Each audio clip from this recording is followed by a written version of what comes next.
Hello students, you are most welcome in BIFT YouTube classes and your subject is Principle of Business Management. And today's our topic is Effective Control System. आज जो हम topic discuss करेंगे वो करेंगे effective control system के बारे में discussion करेंगे। इससे पहले हमने ये टॉपिक डिस्कस किया था आपके 2 लेक्चर्स में, जिसमें हमने कंट्रोलिंग की बात करी थी, उसके आपके कैरेक्टरिस्टिक्स की, इसके अलावा कि भी आपका प्रिंसिपल्स ऑफ कंट्रोलिंग क्या होते हैं या एक तरीके से कहें प्रोसेस ऑफ कंट्रोलिंग। ठीक है, तो इसी में ये आपका आगे ये है आपका कि भाई व्हाट इज इफेक्टिव कंट्रोल। एक तो नॉर्मली हम कंट्रोल की बात कर रहे हैं, दूसरा हम इसमें नाम दे रहे हैं कि भाई what is effective control. Basically effective control क्या होता है कि जब हम कंट्रोलिंग करके चलते हैं तो मेनली हम एक तो चीज क्या हो रही है कि कंट्रोलिंग करके चल रहे हैं, ठीक है, कंट्रोलिंग कर रहे हैं, बट वो जैसा हम चाह रहे हैं चीजों को कंट्रोल करना, हम उन चीजों को उसके अकॉर्डिंग आपकी कंट्रोल नहीं कर पा रहे हैं। ठीक है, दूसरा क्या होता है कि यदि हम इफेक्टिव कंट्रोलिंग की बात करें तो कोई भी दिक्कत है या कोई भी फेल्योर होता है तो हम उस फेल्योर के जो रीजंस हैं उसे आइडेंटिफाई करते हैं, उसके आपके जो भी कॉजेज है, जिस कॉजेज की वजह से वो आपका फेल्योर हुआ, उन्हें आइडेंटिफाई करते हैं। आइडेंटिफाई करने के बाद जो भी कॉजेज या जो भी आपके रीजंस हैं जिनकी वजह से आपका फेल्योर हो रहा है सिस्टम बार बार, तो उन्हें हम जो है इफेक्टिव कंट्रोल के थ्रू हम उन्हें दूर करते हैं। ठीक है, तो बेसिकली जब हम इफेक्टिव कंट्रोल की बात करते हैं तो यहाँ पर हम जो भी चीजें कंट्रोल करके चलेंगे वो इफेक्टिव वे में कंट्रोल करके चलेंगे, एक लॉजिकल बेस पर चीजों को कंट्रोल करके चलेंगे, और जो चीजें होंगी वो हम फैक्टफुल या जो भी हमारे अपने एक तरीके से स्टैंडर्ड्स होंगे या हमारे मेजरिंग ऑफ स्टैंडर्ड्स होंगे, हम उनके हिसाब से ही चीजों को यहाँ पर कंट्रोल करके चलते हैं। यदि हम सारे स्टैंडर्ड्स को फॉलो करें, सही से चीजों को आइडेंटिफाई करें, सही से प्रॉब्लम को फाइंड आउट करें, सही से उसका हम सॉल्यूशन वहां पर प्रोवाइड कराएं, तो उस चीज को हम क्या कहेंगे, उसे हम इफेक्टिव कंट्रोल कहेंगे। ठीक है, जैसे आप बात करते हैं, जैसे कि मैंने कह दिया कि एक किसी भी चीज का मैनेजमेंट करना, दूसरा क्या उसी मैनेजमेंट को इफेक्टिव वे में मैनेज करना, तो दोनों में कहीं ना कहीं आपका डिफरेंस हो जाता है। इसी तरीके से हम सिंपल कंट्रोल या इफेक्टिव कंट्रोल की बात करें तो इफेक्टिव कंट्रोल में क्या होता है कि जो एग्जैक्ट आप चाह रहे हो वो चीजें उसके अंदर हो। वो पॉसिबल तब है कि जब आप चीजों को सही तरीके से आइडेंटिफाई करोगे, उन्हें सही तरह से आपको फाइंड आउट करोगे। ठीक है, आगे जो इसमें है नेक्स्ट जो है वो है आपका कि भाई what are the principles of effective control system, कि कौन कौन से प्रिंसिपल हैं आपके इफेक्टिव कंट्रोल सिस्टम के। तो इसमें आपका सबसे पहला प्रिंसिपल जो है वो है matching controls to plan and position. ठीक है, जब हम कंट्रोलिंग की बात करते हैं तो हम बेसिकली क्या करेंगे कि जब कंट्रोल करेंगे, जो चीजें हम कंट्रोल करने हैं उन्हें आपका एक तरीके से मैच करेंगे, क्या हमारा प्लान है, क्या हमारी पोजीशन होनी चाहिए, उस पोजीशन के हिसाब से या उस प्लान के हिसाब से हम चीजों को वहां पर कंट्रोल करके चलते हैं। ठीक है, सेकंड पॉइंट है कि ensuring flexibility to control. Ensuring flexibility to control means क्या होता है, फ्लेक्सिबिलिटी मींस होता है कि चेंजेबल करना, या एक तरीके से आप कहो कि भाई किसी भी चीज को आप अकॉर्डिंग टू सिचुएशन आप उस चीज को वहां पर चेंज कर सको, या अकॉर्डिंग टू सिचुएशन आप उस चीज को वहां पर मॉडिफाई करके चल सको। तो एंश्योरिंग फ्लेक्सिबिलिटी टू कंट्रोल आपका क्या कहता है कि जब आप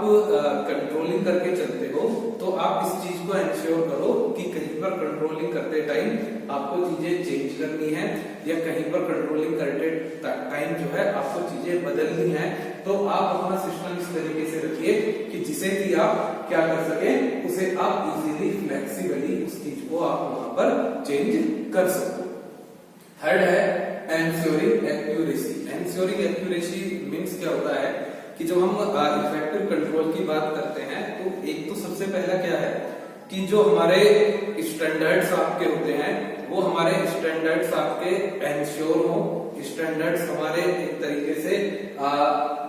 एक्यूरेट हो, क्योंकि यदि हमारे स्टैंडर्ड ही एक्यूरेट नहीं होंगे और जब हम चीजों को कंट्रोल करके वहां पर चलेंगे तो कहीं ना कहीं उन चीजों की वजह से कोई ना कोई प्रॉब्लम जो है वहां पर फेस आपकी होगी। ठीक है, तो इसलिए हम बेसिकली से क्या कहते हैं कि एंश्योरिंग एक्यूरेसी, अपना जो हमारा पूरा कंट्रोलिंग का प्रोसेस सिस्टम है वो आपका एक्यूरेट होना चाहिए, उसके अंदर आपकी एक प्रॉपर एक्यूरेसी वहां पर होनी चाहिए, ठीक है। फोर्थ है seeking objectivity of controls. Seeking objectivity of controls means कि जब हम किसी भी चीज को कंट्रोल करके चलते हैं या हमें फॉर एग्जाम्पल कोई भी चीजें कंट्रोल करके चलनी है तो हमें उसका एक ऑब्जेक्टिव सेट करना चाहिए। ऑब्जेक्टिव किस तरीके से सेट करना चाहिए कि भाई जब हम चीजों को कंट्रोल करके चलेंगे, ठीक है, चाहे कंट्रोलिंग में आपका कुछ भी आ सकता है, आपका परफॉर्मेंस ऑफ एम्प्लॉय आपकी आ सकती है, प्रोसेसिंग ऑफ मैन्युफैक्चरिंग आपकी आ सकती है, आपका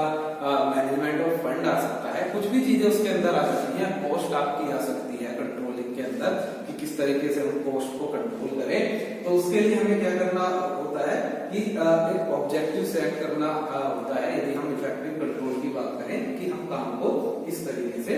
करना है, ठीक है। अब जो नेक्स्ट पॉइंट है, नेक्स्ट पॉइंट क्या कहता है, achieving the economy of control. Achieving the economy of control का मतलब क्या होता है कि जब हम कंट्रोलिंग की बात करते हैं तो आपका प्रोसेस होता है, ठीक है, उसमें कहीं ना कहीं आपका कुछ खर्चा होता है, कहीं ना कहीं उसमें आपका कुछ एक्सपेंडिचर होता है, ठीक है। तो इफेक्टिव कंट्रोलिंग क्या कहती है कि जब आप चीजों को कंट्रोल करके चलो तो आप ये चीज इंश्योर करके चलो कि वो कंट्रोलिंग के टाइम पर जो है आपका जो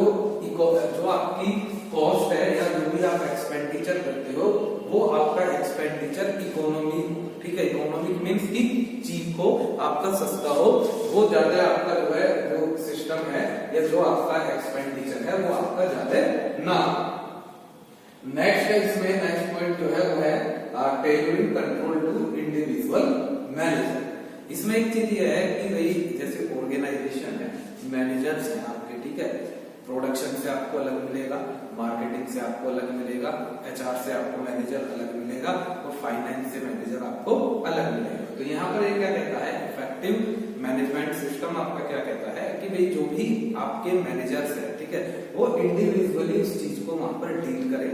जो इंडिविजुअल्स उनके अंडर में आते हैं तो वो उन्हें इंडिविजुअली वहां पर डील करें। और उसमें एक चीज हो रहा है कि जब हम इफेक्टिव कंट्रोल की बात करते हैं तो हमें ईच एंड एवरी पॉइंट को कंट्रोल करके चलना पड़ता है। Each and every point means कि चाहे वो इन टर्म ऑफ कॉस्ट हो, चाहे वो in term of performance of employees आपका हो कि 20 एम्प्लॉइज है तो हमें जो 20 के 20 एम्प्लॉइज हैं सबकी ही परफॉर्मेंस को एक तरीके से मैनेज करके चलना पड़ेगा, सबकी ही परफॉर्मेंस को हमें एक तरीके से वहां पर कंट्रोल करके आपका चलना पड़ता है। नेक्स्ट है आपका pointing up expectations. Pointing up expectations क्या कि आपको ये क्लियरली डिफाइन होना चाहिए कि भाई आपकी इस पर्टिकुलर प्रोसेस से आपकी क्या एक्सपेक्टेशंस है। आपको क्या होना चाहिए कि ये क्लियरली डिफाइन होना चाहिए कि इस पर्टिकुलर प्रोसेस से आपकी क्या एक्सपेक्टेशंस है वहां पर, ठीक है। तो एक्सपेक्टेशंस क्या कि जो हम एक्सपेक्टेशन है उसी के हिसाब से हम क्या करते हैं कि जो हमारे स्टैंडर्ड्स होते हैं हम उन स्टैंडर्ड्स को आपको सेट करके चलते हैं, ठीक है। नेक्स्ट इसमें पॉइंट है वो है आपका fitting the system of control to the organisation culture. जब हम कंट्रोलिंग की बात करते हैं, चीजों को कंट्रोल करने की बात करते हैं तो हम इस चीज से भी आपका एंश्योर रहें कि जो भी हम कंट्रोलिंग करके चलेंगे वो अकॉर्डिंग टू ऑर्गेनाइजेशनल कल्चर होनी चाहिए। क्योंकि यदि ऑर्गेनाइजेशनल कल्चर के अकॉर्डिंग हम चीजों को कंट्रोल करके चलेंगे तो वो इजी होगा हमारे लिए भी और साथ के साथ जो एम्प्लॉइज हैं, ठीक है, जो हमसे जुड़े हुए हैं, क्योंकि वो उस कल्चर के अकॉर्डिंग अपने आप को मोल्ड करके चलते हैं, उस कल्चर के अकॉर्डिंग वो अपने आप को एक तरीके से मॉडिफाई करके चलते हैं। 9th पॉइंट है इसमें आपका जो लास्ट पॉइंट है इसके अंदर वो है आपका ensuring corrective action through control. Ensuring corrective action through control में क्या होता है कि जब आप चीजों को फाइट करो, सारी चीजें कंट्रोल में है तो इट मीन्स ये चीजें आपके लिए वेल एंड गुड है।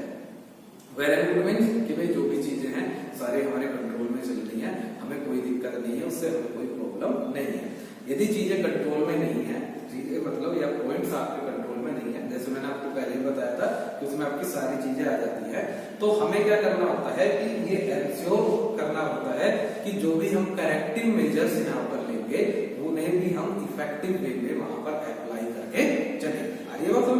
भी करेक्टिव मेजर्स हैं उन्हें एक प्रॉपर, उन्हें एक इफेक्टिव और उन्हें एक एफिशिएंट वे में हम मैनेज करके वहां पर चलें। तभी फायदा है कि जब हम यदि बार बार बात करते हैं इफेक्टिव आपके कंट्रोल सिस्टम की, तो जो हमारा इफेक्टिव कंट्रोल सिस्टम है या तो उसके अंदर हम उस प्रॉब्लम को दूर करने के लिए जो भी हम मेजर्स वहां पर यूज करते हैं या जो भी करेक्टिव मेजर्स हम यूज करेंगे वो आपके बिल्कुल एग्जैक्ट होने चाहिए, पॉइंट टू पॉइंट आपके होने चाहिए। अब आगे हम बात करते हैं कि भाई what are the advantage of effective control system, कि जो इफेक्टिव कंट्रोल सिस्टम होता है, ठीक है, उसकी आपकी क्या क्या एडवांटेज है। तो जब हम एडवांटेज की बात करते हैं तो पहला है एफिशिएंट एग्जीक्यूशन। एफिशिएंट एग्जीक्यूशन का मतलब क्या होता है कि यहाँ पर आपकी दो चीजें होती है इफेक्टिव एग्जीक्यूशन के अंदर। पहला आपका क्या होगा कि जो आपके स्टैंडर्ड्स हैं, ठीक है, आप उन्हें इफेक्टिवली एग्जीक्यूट कीजिए, ठीक है, जो स्टैंडर्ड्स है उन्हें इफेक्टिवली एग्जीक्यूट कीजिए और जो भी आप करेक्टिव मेजर्स वहां पर यूज करना चाह रहे हैं उस पर्टिकुलर चीज को कंट्रोल करने के लिए, तो उसका भी जो है जो एग्जीक्यूशन की बात करते हैं हम, उसका भी एग्जीक्यूशन आपका इफेक्टिव होना चाहिए, बेस्ट वे में होना चाहिए, आपका एक तरीके से प्रॉपर वे में होना चाहिए, ठीक है। नेक्स्ट है हेल्प डेलीगेशन। हेल्प डेलीगेशन का मतलब क्या होता है कि जो भी हम बात करते हैं इसमें, क्योंकि बेसिकली जो हम delegation of authority and duties की बात करते हैं तो कंट्रोलिंग में हमें इजीली क्या रहेगा, यदि हम इफेक्टिव कंट्रोल सिस्टम यूज करके चलते हैं तो हमारे जो भी अथॉरिटी हम अपने एम्प्लॉइज को देते हैं या जो भी उन्हें ड्यूटीज या रेस्पॉन्सिबिलिटी हम उन्हें देते हैं वो आपकी हेल्पफुल होती है इफेक्टिव कंट्रोल में, क्योंकि हमें पता है कि हमने इसे ये काम दिया, इसे ये काम दिया, इसे ये काम दिया, हमें फिर क्या है उसके अकॉर्डिंग उन्हें मेजर करना है, उसके अकॉर्डिंग हमें उन्हें कंट्रोल करके चलना है, ठीक है। नेक्स्ट जो पॉइंट है वो है aid to decentralisation. Aid to decentralisation क्या होता है कि इफेक्टिव कंट्रोल की बात करें तो उसका मेन फोकस डिसेंट्रलाइजेशन पर होता है, ना कि सेंट्रलाइजेशन में, क्योंकि डिसेंट्रलाइजेशन का मतलब क्या होता है कि प्रोसेस आपका बहुत बड़ा होता है तो बहुत सारे आपके एम्प्लॉइज उसमें एंगेज होते हैं उस पर्टिकुलर प्रोसेस के अंदर। जब वो बहुत सारे एम्प्लॉइज उस पर्टिकुलर प्रोसेस के अंदर आपके एंगेज होंगे, ठीक है, तो वहां पर हमें क्या करना होगा, जब वो एंगेज होंगे तो हमें उनकी जो पावर, रेस्पॉन्सिबिलिटी या ड्यूटीज है वो डिसेंट्रलाइज करके चलना होता है। कि जैसे प्रोडक्शन की बात कर रहे हैं, 10 हैं, 5 का ये काम, 5 का ये काम, उन 5 के अंदर भी इसका A पर्सन का ये काम, B पर्सन का ये काम, C पर्सन का ये काम और D पर्सन का ये काम। जब हम कंट्रोलिंग करते हैं तो हमें पता चला कि हमें A जो ग्रुप है उसके अंदर दिक्कत आ रही है, तो हमने पहले से ही चीजें आइडेंटिफाई कर ली है, तो हम उस A के ऊपर ही मेन फोकस अपना करके चलेंगे। नेक्स्ट है आपका असिस्ट कोऑर्डिनेशन। असिस्ट कोऑर्डिनेशन का मतलब क्या होता है, ऑर्गेनाइजेशन होती है, बहुत सारे एम्प्लॉइज होते हैं, सारे जितने भी डिपार्टमेंट्स होते हैं वो which are interrelated with each other. जितने भी डिपार्टमेंट होते हैं वो एक दूसरे के साथ इंटर रिलेटेड होते हैं, एक दूसरे से वो आपके जुड़े हुए होते हैं। तो इसलिए हमें बेसिकली क्या करना पड़ता है कि सबके बीच में एक प्रॉपर कोऑर्डिनेशन मेंटेन करके चलना होता है। जितना इफेक्टिव कोऑर्डिनेशन होगा इतना ही इफेक्टिव आपका जो कंट्रोल सिस्टम होगा वो उतना ही ज्यादा आपका कंट्रोल सिस्टम इफेक्टिव वहां पर होगा, ठीक है। नेक्स्ट है सिंप्लीफाइड सुपरविजन। सिंप्लीफाइड सुपरविजन का मतलब क्या है कि भाई यदि आपका इफेक्टिव कंट्रोल सिस्टम आपने यूज किया हुआ है तो उससे क्या है कि हमें सुपरविजन करने में भी इजी होता है। जो भी सुपीरियर है वो इजीली जो भी उसके सबऑर्डिनेट्स होते हैं वो उनकी परफॉर्मेंस को इजीली वहां पर सुपरवाइज करके चलता है। Aid to efficiency. हमेशा इफेक्टिव कंट्रोल सिस्टम क्या होगा, वो एफिशिएंसी के ऊपर ज्यादा फोकस होगा। इससे क्या होगा कि हमारा जो कंट्रोलिंग सिस्टम में है वो इफेक्टिवनेस, वो जो एफिशिएंसी होती है, ठीक है, जो एक प्रॉपर अप टू डेट या अप टू मार्क चीजें होती हैं वो हम इसके थ्रू वहां पर कर सकते हैं। और लास्ट है मोरल, ठीक है। लास्ट क्या है, इफेक्टिव कंट्रोल सिस्टम हमारे पास है, चीजों को सही से मैनेज कर रहे हैं, किसी को कोई दिक्कत भी है, किसी भी एम्प्लॉइज को अपनी परफॉर्मेंस देने में, हम क्या करते हैं उसे प्रॉपर, जब हमें पता चला कि इसने काम सही से नहीं करा तो हम उसे फिर से प्रॉपर जो है ट्रेनिंग देंगे उसे कि कहां पर किस पॉइंट पर इसने दिक्कत क्रिएट करी है, किस पॉइंट पर इसने प्रॉब्लम क्रिएट करी है। तो जब हम वो सारी चीजें वहां पर करेंगे करेंगे तो उससे क्या होता है कि जो एम्प्लॉइज का मोरल होता है या एम्प्लॉइज का सेटिस्फेक्शन लेवल होता है वो आपका ऑटोमेटिकली वहां पर बूस्ट